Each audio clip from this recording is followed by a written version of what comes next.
party. I'm your host, Hugh Hefner, Barbie Benton, and it's kind of a special evening tonight. We're much involved in the Ouija board here, and everybody's kind of talking about astrology these days, fortunes, signs, the occult. I don't know whether it has something to do with the moon, but Tommy Oliver's had to shave 3 times tonight. Johnny Mathis, delighted you could make it. Hef, I just saw the strangest thing. What's that? Tommy Oliver was in the hall shaving. Again. Well, if we go till dawn tonight, I think we may have to order some steaks. Johnny, know what? I bet you're a Libra. Well, that's absolutely incredible. She's absolutely right. How could you tell, Bobby? Oh, just a wild guess. Libras go with Pisces. Well, there's a beautiful Pisces sitting over there on the couch, Johnny. Why don't you go and see what she's about? Relax and enjoy yourself. Thanks, I will. Wish me luck. I certainly will. Byron, Francesca. Hey, what's up, man? Welcome. About that outfit, where'd you park the camel? In the Camelot. Nice. Sorry.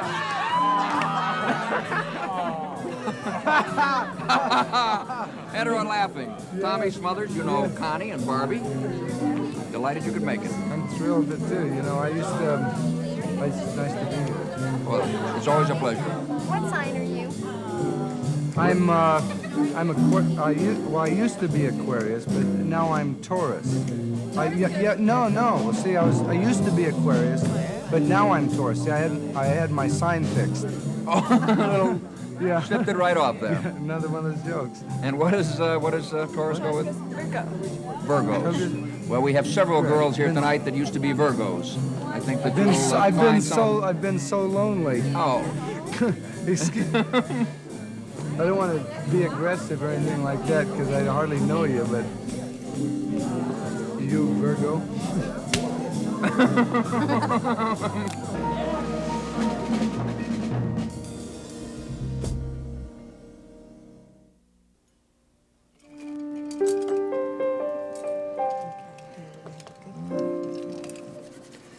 Martinis, yes, I love them. Tommy, would you like an olive or an onion? An olive or an onion?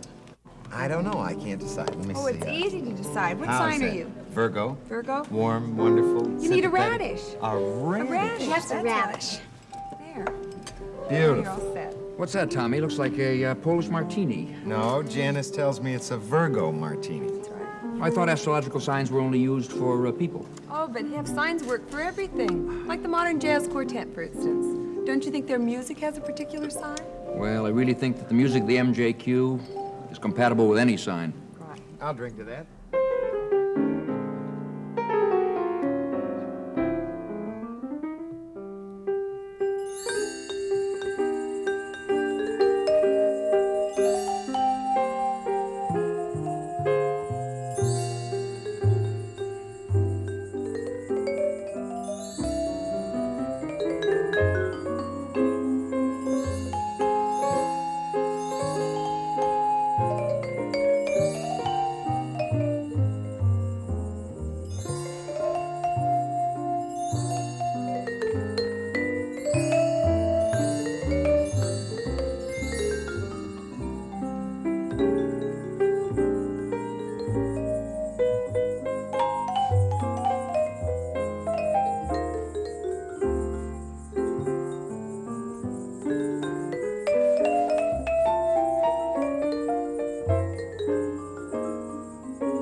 the music of the MJQ really is it's like a fine wine. It gets better with age. Thank you.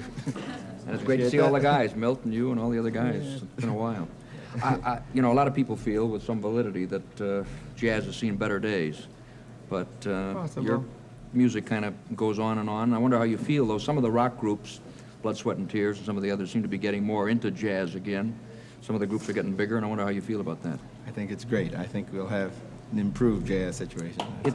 Yeah, it's difficult to feel with jazz really the one true authentic art form that America's responsible for. It's difficult to think of it ever fading away. Right. Well, your things are so, you know, beautifully simple and a sound that I personally dig very much. I wonder if you could do another number for us. Oh.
George, I just love tourists, man.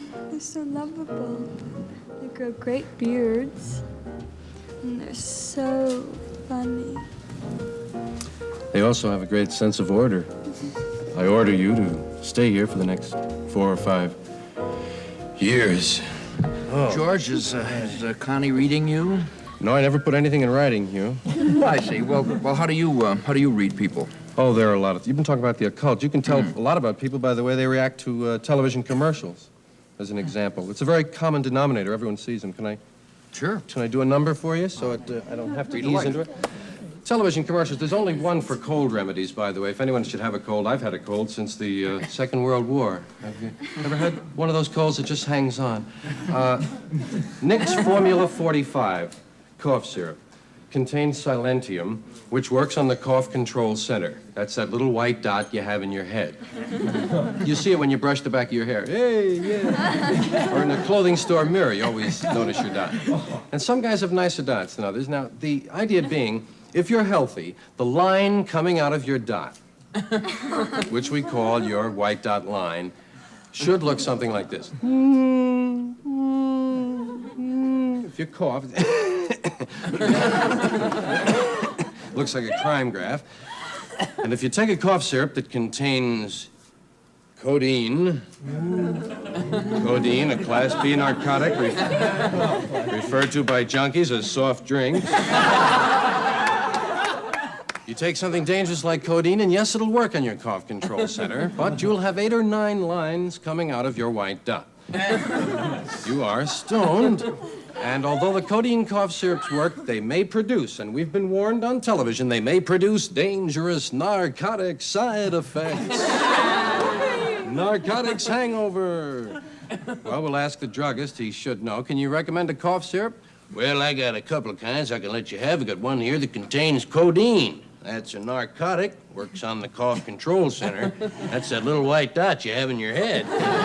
It'll do the job for you, but it may produce, as we've been warned on the TV, dangerous narcotics side effects, narcotics hangovers. On the other hand, I got Vicks Formula 44 with silentium. It works the same way, but there's no side effects. What do you think you'd like? Hey, let me hand you over to codeine.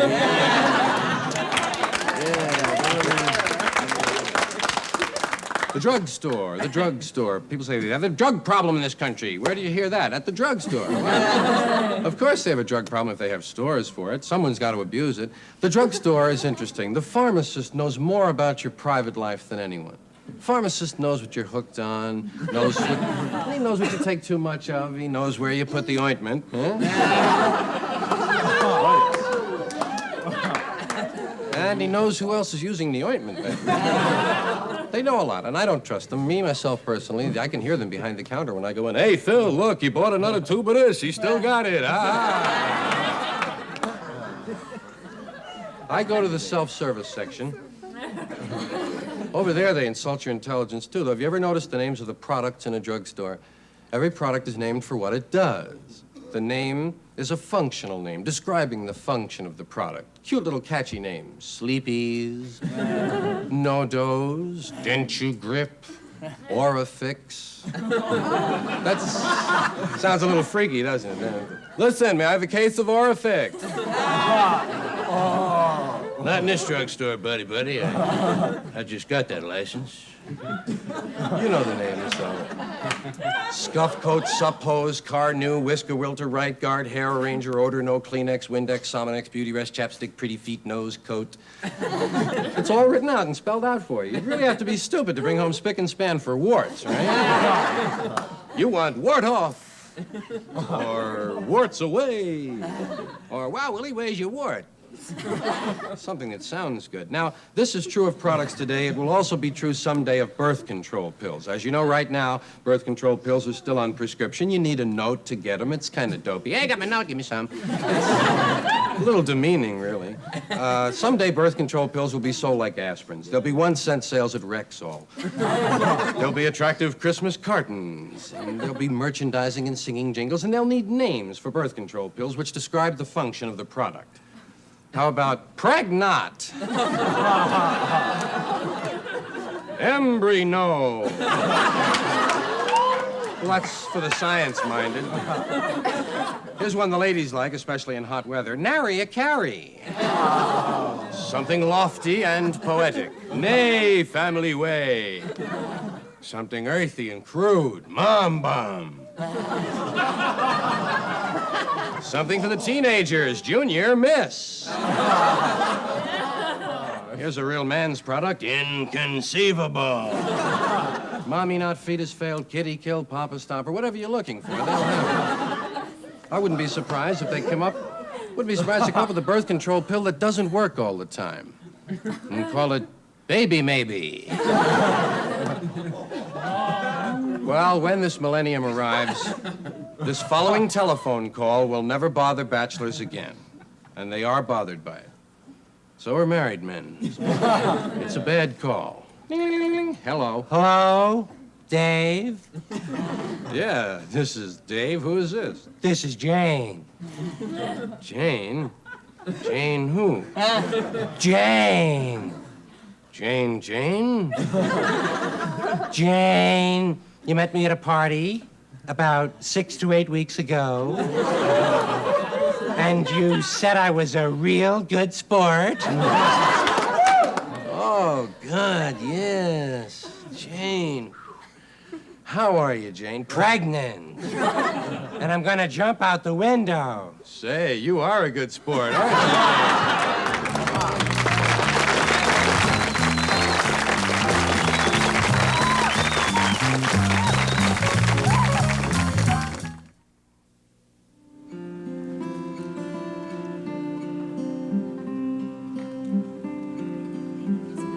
Magic in music, isn't there? There certainly is.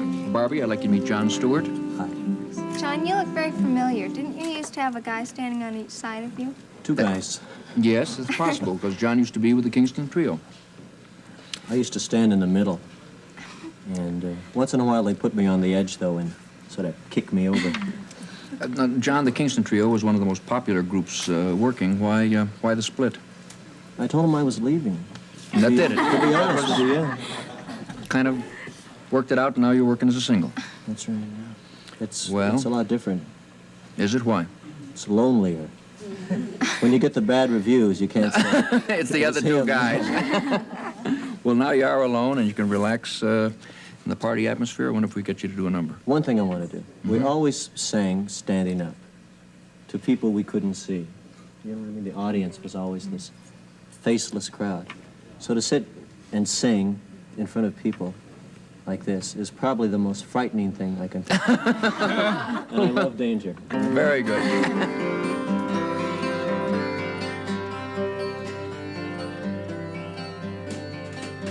She believes the witches fly crazy across the moon.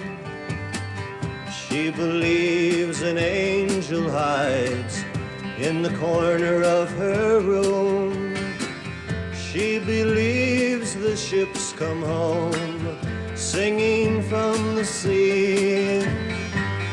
She believes in losers, oh, she believes in me. She believes a pot of gold marks the rainbow's end. She believes a light will show the lonesome homeward friend. She believes the weary soul one day will be free. She believes in losers, oh, she believes in me.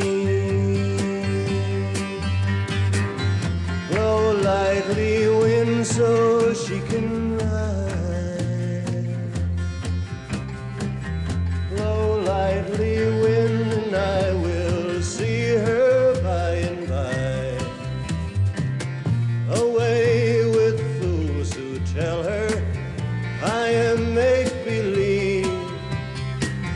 She believes in losers, oh, she believes in me. She believes in losers, oh, she believes in me. She believes in me. She believes in me. Oh, I hope she still believes in me. She believes in me.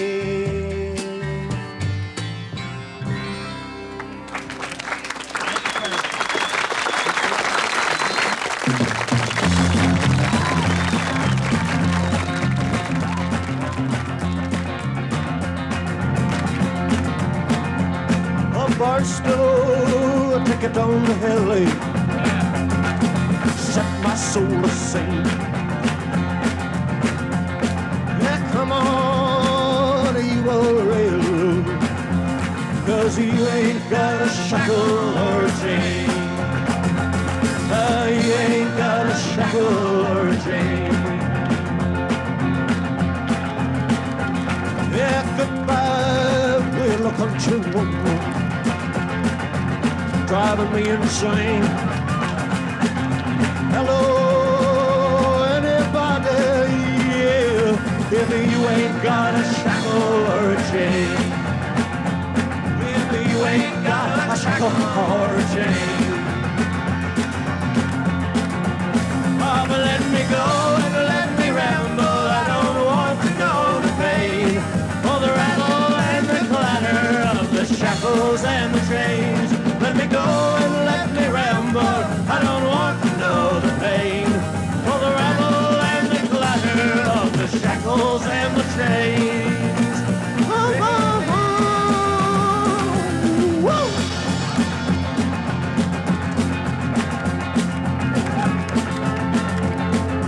Barstow, I took it on to hell. You gotta set my soul to sing. Come on, you old railroad, well, you ain't got a shackle or a chain. Well, you ain't got a shackle or a chain. Oh, but let me go and let me ramble. I don't want to know the pain. All the rattle and the clatter of the shackles and the chains. Let me go and let me ramble. I don't want to know the pain. All the rattle and the clatter of the shackles and the chains.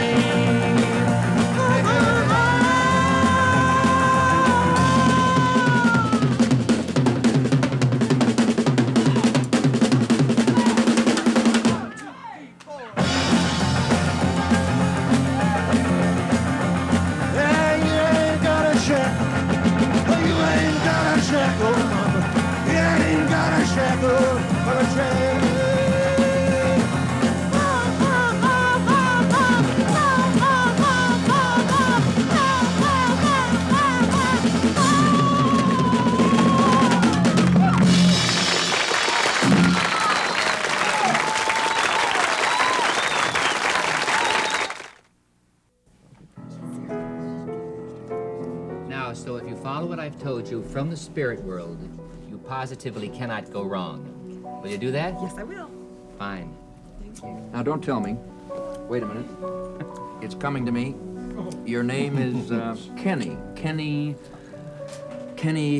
Kuflov Kitchen Kingston. Kenny Kingston, right? And you're a psychic. You are fantastic. Yes, that's all pretty proud.